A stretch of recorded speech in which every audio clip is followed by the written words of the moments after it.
Second position, third position. இப்போ இங்க 3 position இருக்கு.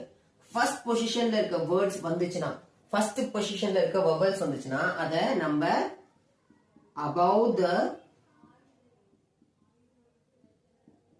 the line, above the line தான் எழுதணும். எக்ஸாம்பிள் சொல்ல போனா பா. இப்ப பா வந்து முன்னாடி பி ஸ்ட்ரோக் வந்து நம்ம லைன் டச் பண்ணி எழுதிட்டு இருந்தோம். ஆனா இப்போ ஃபர்ஸ்ட் பா, அப்போ ஏ வருது, இந்த ஆ வருது. அப்போ நம்ம இந்த பாயிண்ட் எங்க வரும்?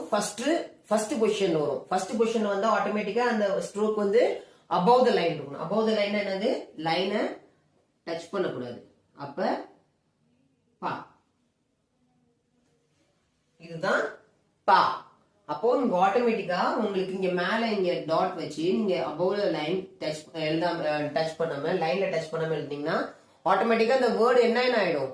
பா அப்படின்னு ஆயிடும். இப்போ செகண்ட் பொசிஷன்ல இருக்க வேர்டை எப்படி எழுதணும்னா ஆன் த லைன்லயே எழுதணும்.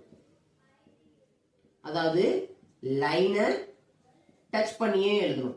இப்போ நான் உங்களுக்கு ஒவ்வொரு ஸ்ட்ரோக் மட்டும் எடுத்து 3த்துக்கான வித்தியாசம் சொல்றேன். சோ தட் அந்த ஒரு ஸ்ட்ரோக் வச்சு நீங்க வேர்ட்ஸை எப்படி டிஃபரன்ஷியேட் பண்றதுன்னு உங்களுக்கு ஈஸியா தெரிஞ்சுக்கலாம். இப்போ நம்ம பி ஏ எடுத்தோம், பா. இப்போ செகண்ட் லைன்ல என்ன வரும்? ஏ வரும். அப்போ on the line second position தான் ஆன் லைன். இப்போ பி ஏ, அப்ப பி பிளஸ் ஏ என்ன வரும்? பி பிளஸ் ஏ என்னது? பே. Very good. பே. இது என்னது?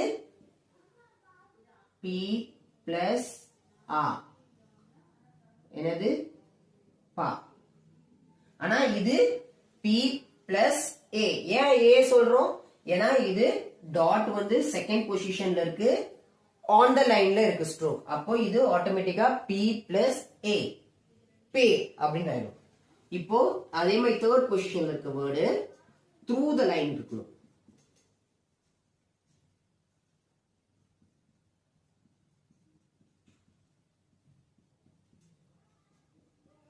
த்ரூ த லைன் இருக்கணும். அதாவது லைனுக்கு கீழே வரைக்கும் வரணும். இப்போ அதே பி நான் திரும்பி எழுதுறேன், தேர்ட் பொசிஷன் எழுதுறேன். அப்போ இங்க இ, அப்போ பி பிளஸ் இ என்னது? பி.